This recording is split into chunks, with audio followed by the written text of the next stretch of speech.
ഒരു ഫാമിൽ ജോലി ചെയ്യുന്ന ഒരു തൃശ്ശൂർക്കാരൻ പയ്യനെ ഞാൻ ഇന്റർവ്യൂ ചെയ്തായിരുന്നു ഡെൻമാർക്കിൽ. അത് വിബോർഗ് എന്ന് പറയുന്ന ക്യാപിറ്റൽ ഏരിയ കോപ്പൻഹാഗനിൽ നിന്ന് 4 മണിക്കൂറോളം ഡ്രൈവ് ചെയ്ത് പോയിട്ടാണ് ഞാൻ പയ്യനെ കണ്ടത്. അവൻ്റെ ഒരു ദിവസത്തെ ഫാമിലെ ജോലിയുടെ മണിക്കൂർ 5 മണിക്കൂറാണ്. 1500 ഹെക്ടർ ഫാം, ഏകദേശം 1500 മേലെ പശുക്കൾ, 700 ഹെക്ടറോളം ചോളം കൃഷി, ഇതൊക്കെ മാനേജ് ചെയ്യാൻ ആകെ ഒരു 5-6 പേരിൽ ഒരാളാണ് അവൻ. അവൻ്റെ സാലറി എന്ന് പറയുന്നത് 35,000 ഡാനിഷ് ക്രോണറാണ്. അതായത് ഏകദേശം 4 ലക്ഷം രൂപയോളം വരും ഒരു മാസം നടത്തും.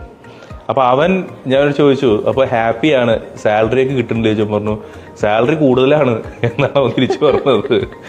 അതായത് മിനിമം. അപ്പോൾ ഈ വീഡിയോ പബ്ലിഷ് ചെയ്തപ്പോൾ എല്ലാവരും എനിക്ക് മെസ്സേജ് അയച്ചു തന്നു, എനിക്ക് ആ ജോലി വേണം, അതൊന്ന് കിട്ടാൻ എന്താ ചെയ്യുക എന്ന്. അപ്പോൾ ഞാൻ പറഞ്ഞു ഇത് ആ എംപ്ലോയർ ഒരു നല്ല മനസ്സുള്ള ആളായതുകൊണ്ടല്ല അത്, മറിച്ച് അത് ഡാനിഷ് ഗവൺമെന്റിന്റെ മിനിമം വേജ് ആക്ട് പ്രകാരം 7.5 മണിക്കൂർ എന്ന് പറഞ്ഞാൽ ഫുൾ ടൈം ഒരു ഇതിൻ്റെ ഉള്ളിൽ വർക്ക് ചെയ്യുന്ന ഏതൊരു എംപ്ലോയിക്കും ആ എംപ്ലോയർ ഈ എമൗണ്ട് കൊടുക്കാൻ ബാധ്യസ്ഥനാണ് മിനിമം.